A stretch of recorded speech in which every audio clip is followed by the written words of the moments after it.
Qu'est-ce qu'un AVC et quels sont les principaux signes de l'AVC? Bonjour et bienvenue sur le cabinet médical en ligne. Sur ma chaîne, vous trouverez des informations médicales dans le but de comprendre vos symptômes ou de poser éventuellement des questions sur vos symptômes. Donc, je suis médecin et j'ai à cœur d'offrir une information scientifique médicale de qualité. C'est pourquoi je mets à disposition des vidéos sur tout thème de santé, avec aussi des vidéos qui vous permettent de trouver des conseils ou des réponses à vos questions. Et aujourd'hui, comme je vous l'avais promis lors de la vidéo sur l'hypertension artérielle, qui est un facteur de risque d'AVC, eh bien on va parler donc justement de l'AVC, qui est donc l'accident vasculaire cérébral, qu'on appelle aussi plus communément une attaque dans la population générale. Alors l'AVC, eh bien c'est quoi? C'est soit l'obstruction d'un vaisseau sanguin dans notre cerveau par un caillot, et donc le sang ne va plus bien passer, les nutriments, l'oxygène n'arrivent plus à une partie du cerveau, et vont donc entraîner la mort de cette partie du cerveau. C'est ce qu'on appelle un infarctus cérébral. Donc ça, c'est le plus courant, c'est dans 80% des cas. Et dans 20% des cas, ce qui peut se passer aussi, c'est qu'on a un vaisseau qui va se rompre, et donc on aura une hémorragie cérébrale. Donc c'est ce qu'on appelle soit l'accident vasculaire ischémique, quand le vaisseau sanguin se bouche suite à un caillot, soit un accident vasculaire hémorragique, quand c'est le vaisseau qui se rompt et qu'on a une hémorragie dans le cerveau. Dans tous les cas, ce qu'il faut retenir, c'est qu'il faut agir vite. Ça, c'est vraiment la chose principale à retenir. Sachez qu'il existe aussi, à côté de l'accident vasculaire cérébral, ce qu'on appelle un AIT. C'est un accident ischémique transitoire. Donc c'est la même chose en fait qu'un AVC, sauf que ça dure beaucoup moins longtemps. Les symptômes sont plutôt de l'ordre de 2 à 15 minutes. Et le flux sanguin d'une partie du cerveau ne va être interrompu que très brièvement. Mais donc, que ce soit AIT ou AVC, il faut agir vite, ça c'est vraiment capital à retenir.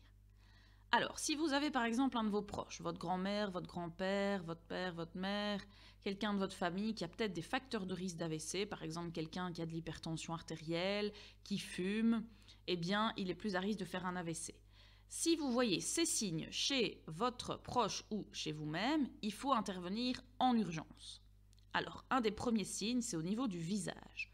Au niveau du visage, on pourrait observer éventuellement un engourdissement d'une partie du visage ou une paralysie du visage. Alors souvent, ça va se manifester d'un seul côté du visage. Par exemple, vous allez voir, et c'est le signe le plus fréquent, la bouche par exemple de votre proche qui va soudainement être de travers. Donc, vous avez la bouche qui pend un peu d'un côté, la commissure de la lèvre qui pend d'un côté. Ça peut être un signe d'AVC. Deuxième signe d'AVC, c'est un problème au niveau des bras ou des jambes.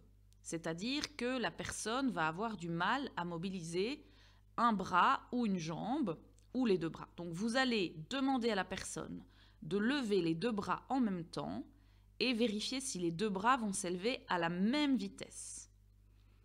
Si la personne n'arrive pas à le faire, c'est qu'il y a probablement un problème d'AVC. Vous vérifiez aussi que le patient ou la personne, votre proche, sait bien mouvoir ses doigts. S'il a de la difficulté, par exemple, à mouvoir ses doigts, ça peut aussi être un signe d'AVC. Donc, premier signe, on a dit au niveau du visage, un engourdissement ou la bouche de la victime qui est de travers. Les bras ou les jambes, s'il y a une paralysie ou un engourdissement des bras ou des jambes, du bras ou de la jambe.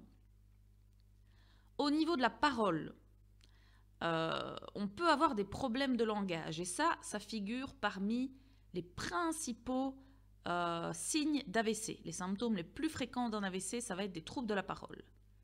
Alors, par exemple, vous avez votre proche qui soudainement a des difficultés à parler. Il n'est pas en mesure de comprendre ce qu'on lui raconte. Donc, soit il a des difficultés à parler, soit il a du mal à vous comprendre. Alors, vous allez faire un test pour ça. Vous allez demander à votre proche de répéter une simple phrase que vous avez prononcée. Par exemple, vous dites « Ce matin, je vais conduire les enfants à l'école ». S'il ne sait pas répéter la phrase, alors que d'habitude tout va bien, c'est qu'il y a probablement un souci. Si c'est très difficile de prononcer ces mots, la cause peut être un AVC. Alors après, il y a aussi des maux de tête. Attention, les maux de tête, on les retrouve dans pas mal de pathologies, donc il ne faut pas s'alarmer dès qu'on a des maux de tête. Mais si on a des maux de tête qui sont très violents, d'une intensité inhabituelle, ça, il y a lieu de s'inquiéter. C'est pas sûr que ce sera un AVC si c'est des maux de tête isolés, mais en tout cas, si vous avez les autres signes dont on a déjà parlé et des maux de tête, ça, il faut quand même s'inquiéter et prévenir le médecin. Autre signe très fréquent d'AVC, et donc on va dire que c'est le 4e plus important, c'est les troubles de la vue. Si vous avez quelqu'un qui a des troubles de la vue d'apparition brutale, eh bien ça c'est un signe distinctif d'AVC. Donc vous devez toujours être attentif. Si vous avez quelqu'un qui ne peut pas voir d'un œil, ça c'est suspect. Quelqu'un qui a des difficultés pour regarder à gauche ou à droite soudainement, suspect aussi. Ou alors quelque chose qui est aussi assez fréquent, et ça m'est déjà arrivé, quelqu'un qui voit double. Donc un proche qui voit double soudainement, attention, ça peut être un AVC. On pense que c'est pas trop grave, que la vue va revenir, mais non, il y a un problème dans le cerveau et donc il faut agir rapidement. Donc quelqu'un qui voit double, attention, signe d'AVC. Donc on récapitule les grands signes de l'AVC, c'est au niveau du visage. La bouche de travers ou une paralysie, un engourdissement d'une partie du visage, souvent d'un côté du visage.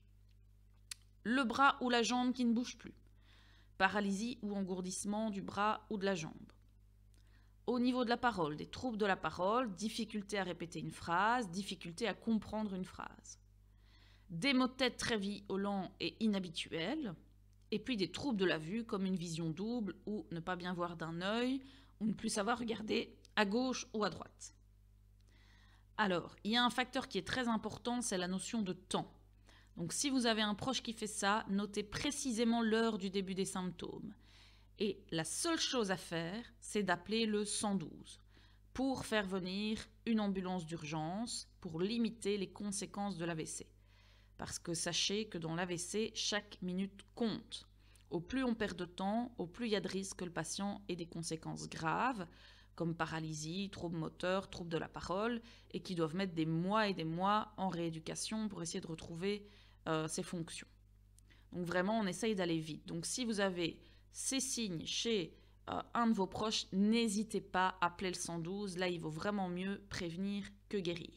Donc si vous êtes convaincu qu'il y a quelque chose qui ne va pas, il vaut mieux téléphoner immédiatement au numéro d'urgence, donc le 112, pour que votre proche reçoive les soins nécessaires dans les meilleurs délais.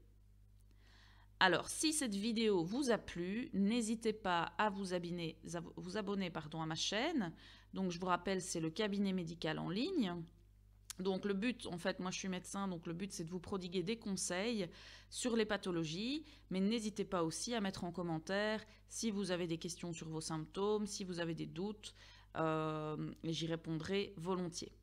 Alors ce que je vous propose donc c'est de vous abonner à ma chaîne, de mettre un petit like si vous aimez la vidéo, et je ferai dans les semaines qui suivent une autre petite vidéo avec tout ce qui est cause de l'accident vasculaire cérébral. Comme ça, vous saurez si en fonction de tel facteur ou tel facteur, vous êtes plus à risque de faire un AVC.